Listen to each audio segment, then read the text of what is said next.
पीछे हटने के बाद हमारे ही पोस्ट पे आके कब्जा कर लिया। कैप्टन सौरभ कालिया को इन सब पकड़ के आंख निकाल दिया था सर। हमें लोगे नहीं दिख रहा, वो पिन पॉइंट निशाना मार रहे थे। उस समय इजराइल ने हमारी हेल्प किया था। इजराइल ने हमें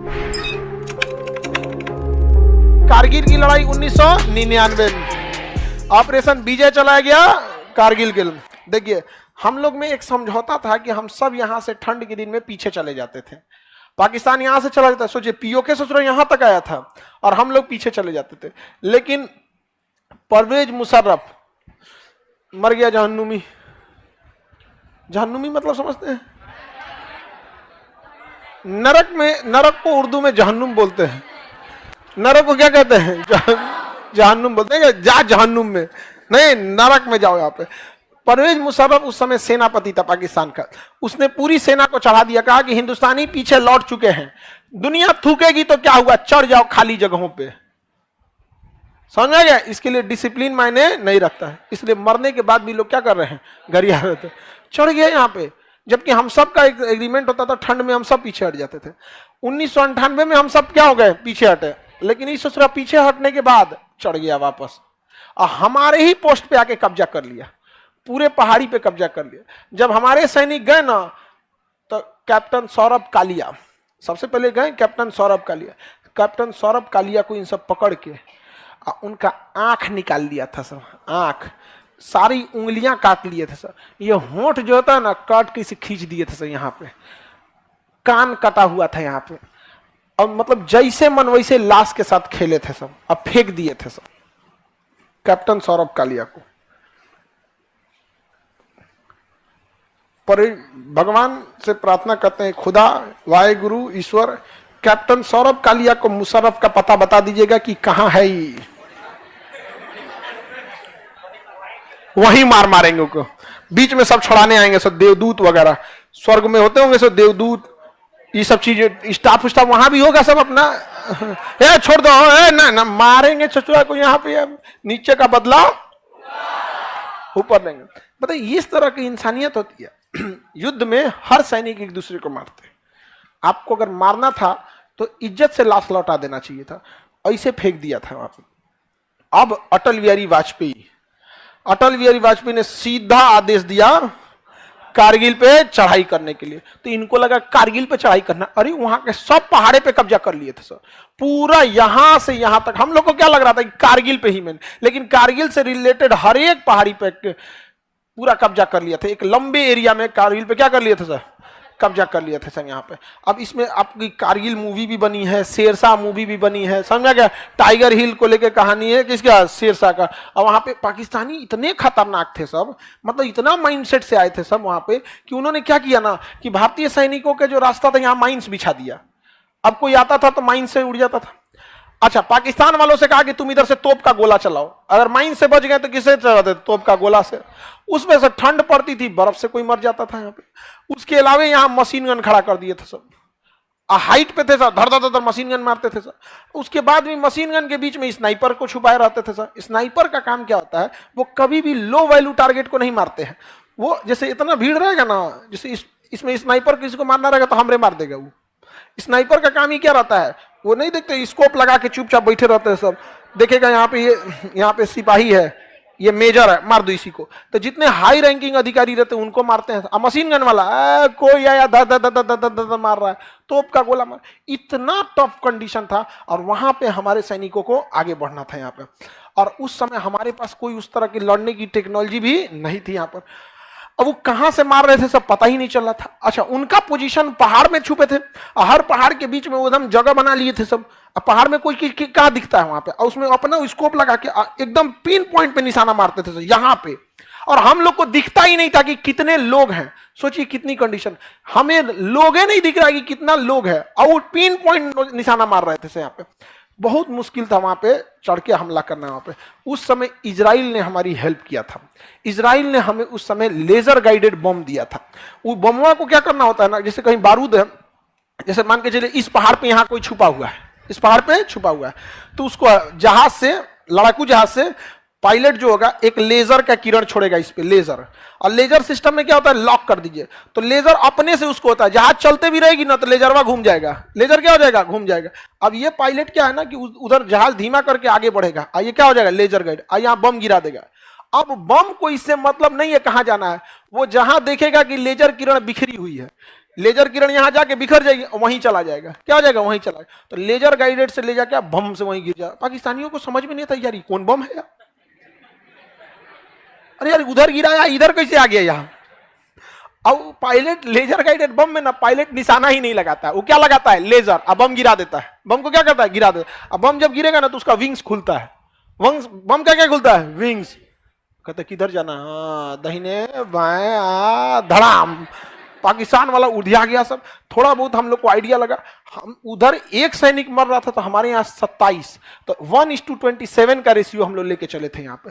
और पाकिस्तान तब हम लोग ने डिसाइड किया कि रात में आगे बढ़ेंगे। कहाँ बढ़ेंगे, रात में। तो रात में फ्लेयर छोड़ते थे सब, जैसे दिवाली में भी कभी कोई रॉकेट छोड़ेगा ना तो देखिएगा ना कुछ देर तक के लिए क्या हो जाता है, रोशनी हो जाता है।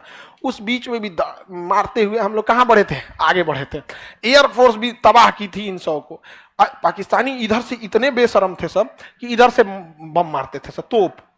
इतना बेशरम इंसान आपको दुनिया में नहीं मिलेगा। जब यूएनओ में बात गई तो पाकिस्तान कर रहा हम थोड़ी कर रहे हैं, ये तो आतंकवादी मार रहे हैं सब।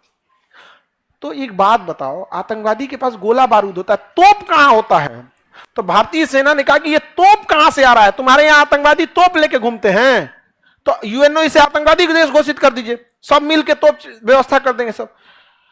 अब क्या हो गया यहाँ पे, अटल बिहारी वाजपेयी पूरा आग बबूला होते, कहे चाहे जो कुछ हो, एयरफोर्स को लगाइए, नेवी को लगाइए, आर्मी को लगाइए। तो नीचे से कौन मार रही थी, आर्मी, और ऊपर से एयरफोर्स। लेकिन क्लोज लड़ाई में एयरफोर्स भी कुछ नहीं कर सकती थी। अरे क्लोज लड़ाई होगी आमने सामने में तो कौन लड़ाई, कौन किसको मार देगा यहाँ पे, समझ में आ गया कि नहीं यहाँ पे। और उधर वो सब थे सब मशीन गन से जिसको मन, वो हाइट पे थे सब, पहाड़ ऐसे पत्थर फेंक देते थे सब, क्या फेंक देते थे, पत्थर। वहां पे भारतीय सेना को लड़ना था। कैप्टन मनोज पांडे, लखनऊ के मनोज पांडे, आज भी लखनऊ में जाएंगे तो एक मनोज पांडे चौराहा मिलेगा आपको, ऐसे गोरखा रेजिमेंट, वहां पे वो मारते हुए ना पूरा तोप का गोला बारूद मारते हुए उन सब के उसमें घुस गए बंकर में। लाइन से बंकर थे, सब बंकर को घेर लिए यहाँ पे, और उसका बंदूक फेंक के और गोरखा रेजिमेंट के पास एक चाकू होता है, खुखरी बोलते हैं उसको, अब देख के खुखरी से मार मार के ना सर अलग कर दिए। और जब पाकिस्तानियों का सर अलग हुआ ना तो वो सब बंदूक छोड़ के भागने लगा सब, वहां पे बंदूक छोड़ के क्या होगा, भागने लगा सब। चाकू से दौड़ा। देखिए हथियार से लड़ने से ज्यादा जिगर होना चाहिए यहाँ पर। उन सब के घुस के घर में बंदूक फेंक के वो इंसान किससे मार रहा है, चाकू से। अब पाकिस्तानी भी कंफ्यूज हो गए सब, यार गोलियां कैसे चलाए, हमरे चाचा को मार रहा है वो। ये कम थे, कैप्टन पकड़ लिए को मेजर को, अल्ले अब मार रहे हैं। अब उधर से कोनो गोलियों नहीं चला पा रहा है, काहे वो करो, मेजर जाएगा, मत मारो, ये लेके जाएंगे। अब मार दिए यहाँ पे। तब तक उधर से स्नाइपर रहते थे। स्नाइपर जो होते हैं सब ऐसा जगह छुपे रहते हैं जहाँ आपका ध्यान ही नहीं जाएगा, और ओढ़ के ढके रहते हैं सब। और भाई वहां स्नाइपर क्या कर दिए, मार दिए, स्नाइपर ही मारा था सब। यहाँ पे शेरशाह मूवी देखे, कैप्टन विक्रम बत्रा को किसने मारा, स्नाइपर। अच्छा वो लड़ाई के मैदान से कहाँ रहते हैं सर, दूर रहते हैं सर। अब इतना तबाही हुआ, पाकिस्तान वाले भी मरना चालू किए सब। पाकिस्तान अमेरिका को कह रहा है बचाइए यहाँ पे, तो अमेरिका कहा कि यार इतना बेशरम तो हम भी नहीं है। अमेरिका क्या बोला, ऐसा तो हम भी नहीं, यार तुम इतना काहे करते, जब तुमको आतंकवादी ही भेजना था तो आतंकवादी भेजे रहते, ये तोप का गोला भेजे, पूरी दुनिया गरियारी है यहाँ पर। अब अटल बिहारी वाजपेयी ने कहा कुछ भी हो जाए यहाँ पे, उन्होंने जिम्मेदारी दिया किसको, नेवी को। इंडियन नेवी गई, ब्लॉक मार दी पूरा पाकिस्तान को, ले। अब पाकिस्तान के पास अपन कौन सी होता है, सऊदी अरब से तेल की सप्लाई बंद। पाकिस्तान के पास 7 दिन का तेल बचा हुआ था, 7 दिन के बाद उसका रेलवे स्टेशन, जहाज, मोटरसाइकिल, सब चीज ठप। सोचिए पेट्रोल पंप बंद तो क्या हो जाता है, सब चीज बंद। पेट्रोलियम बहुत, ट्रांसपोर्टेशन एक बहुत बड़ा हिस्सा होता है देश का, 25% चीजें ट्रांसपोर्टेशन पे टिकी हुई है यहाँ पे। अब अटल बिहारी वाजपेयी ने कहा कि तोरा क्या लगता है हम कारगिल में लड़ेंगे, हाँ ये सब एयरफोर्स ने भी, ये सब किस दिन काम आएंगे सब। तो यहां से कौन घेर ली, और ऊपर से एयरफोर्स, और जमीन पे पहाड़ पे आर्मी। आर्मी ने जब सफाया चालू किया ना तो वहां से भाग गए थे सब, पाकिस्तानी सब क्या हो गए थे सब भाग। बहुत बार ऐसा हुआ कि भारतीय सैनिकों को खाना नहीं पहुंचा पा रहे थे लोग, तो ये लोग जल्दी जल्दी, तो वो सैनिक कहते थे साहब जी भूख लगी है, क्योंकि सेना अपने कमांडर से कहेगा साहब जी 2 दिन से खाए नहीं, साहब जी भूख लगी है। अब वो कहां से कहेंगे, और उसका कमांडर क्या कर रहा था नीचे बेस में, खाना नहीं चाहिए, हथियार भेजो हथियार। आई कहते जवानों खाना आने में देर है, इन्हीं को मारो, इनका खाना खा लेते हैं हम लोग यहाँ पर। तो हम लोगों ने खाना आने में देर हुआ ना, तो उन ससुरन को मार के और 100 का आदमी खाना खाया था, हलवा उलवा बनाया था, सब वहां पे आदमी खाना खाया था यहाँ पे। बहुत बार ऐसा हुआ था यहाँ पे। उसके बाद जब युद्ध खत्म हुई तो पाकिस्तानियों ने उनकी लाशें लेने से मना कर दिया, कहा कि हम ये लाश नहीं लेंगे, हमारे लोग ही नहीं है, ये तो आतंकवादी हैं। तो भारतीयों ने कब्र खोद के, फौज में एक वैकेंसी निकलती है धर्मगुरु की, उसमें मौलवी भी जाएंगे, गुरु सिख गुरु भी जाएंगे और सब जाएंगे। और यकीन, अच्छा कभी आप लोग तो फौज में नहीं गए वहां पे, वहां का पूजा स्थल देखेंगे ना तो ऐसे ही हॉल रहेगा, ऐसा हॉल रहेगा यहाँ पे। यहाँ कोई नमाज पढ़ रहा है और वहां कोई वाहे गुरु की पूजा कर रहा है, कोई क्रिश्चियन है तो वो कर रहा है, इसी में ई ना कि तुम्हारा मस्जिद सब हमारा है। और जो सेना का कमांडर होता है ना, सेना का कमांडर, अब सेना के कमांडर के पास तो बहुत सारे सैनिक हैं यहाँ पे।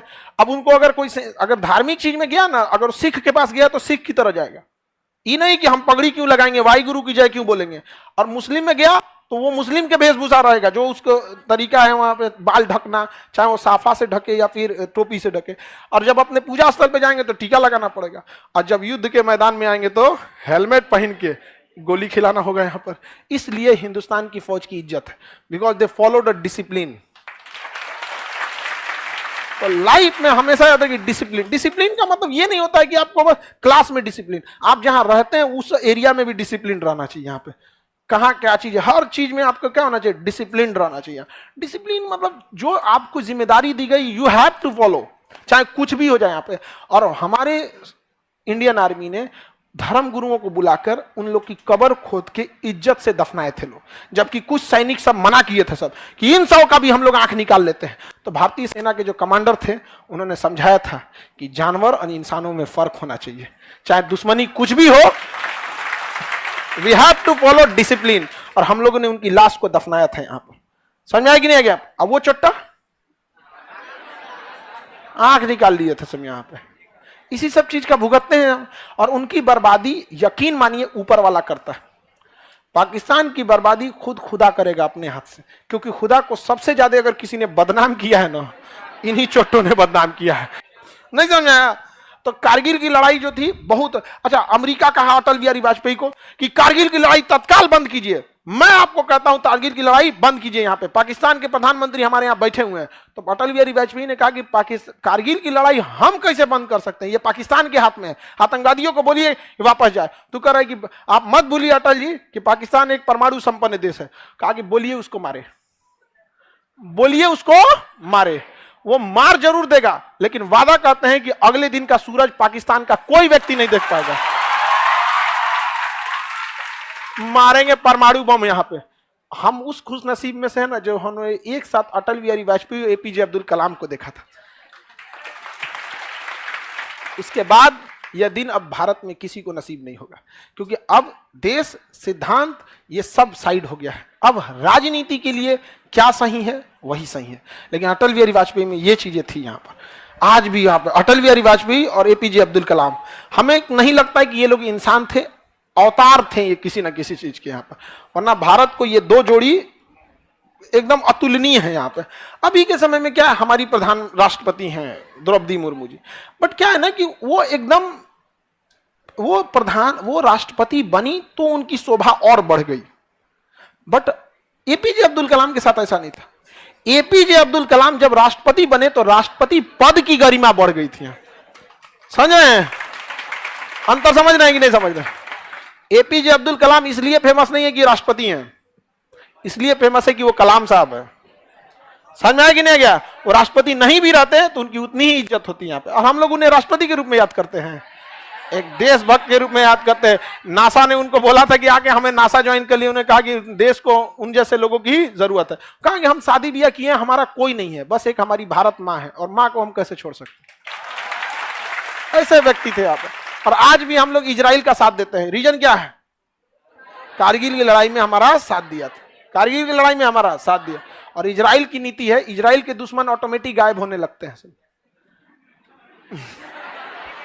आप लोग कुछ न्यूज देख रहे हैं, कुछ गायब हो रहे हैं लोग कि नहीं? ये किसकी नीति है? इजराइल। अच्छा, मोदी जी जाते हैं तो इजराइल का नेतन्याहू तुरंत गले लगा लेता है। मोदी जी हाथ मिलाने का कल्चर खत्म कर देंगे। जापान जाता है, अरे यार हाथ छोड़ यार, यहाँ आ जाओ। अरे जो बाइडेन, अरे हाथ हटाओ यार भैया, आ जाओ यहाँ। हमको लगता है ना अभी हाथ मिलाने वाला कल्चर है, क्या कर देंगे, खत्म कर देंगे। नहीं समझ आया यहाँ पे।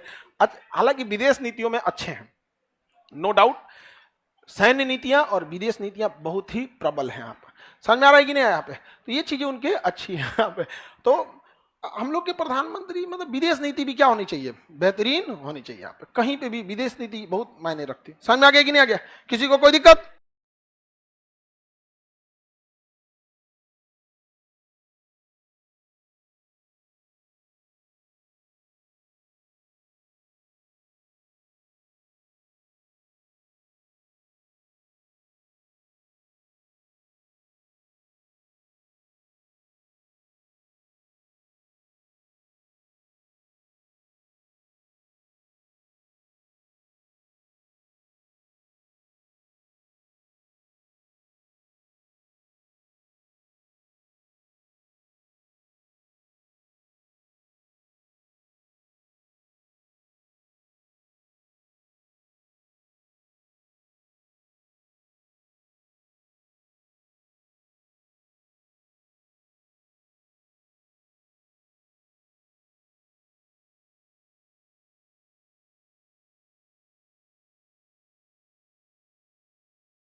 Maybach music.